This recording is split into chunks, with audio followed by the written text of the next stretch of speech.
In this video, we'll guide you through the simple process of unmuting stories on Instagram so you can stay connected with the content that your friends or the people you follow share on Instagram. I'll show you 2 different ways on how to unmute the stories. The first step is to open the Instagram app on your iPhone or Android device and go over to the Instagram profile which you had muted and want to unmute. I'll search and open this profile, and when I want to unmute the story from him or her, you want to tap on the following button, and after that we'll see this mute option. Click on that, and we have 3 different options in here: the posts, stories, or notes. We'll disable the story option and they won't be muted anymore. But if you don't know whose stories you have muted, you can easily find the list of people in the settings. We can do that by going over to the Instagram profile and then tap on the 3 horizontal lines at the top right. Now we'll tap on the settings and privacy option, and when you open the Instagram settings you'll find the muted accounts option.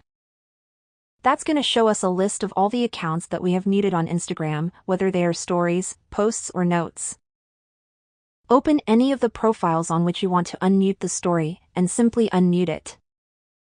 Thanks for watching this video, and I'll see you in the next one.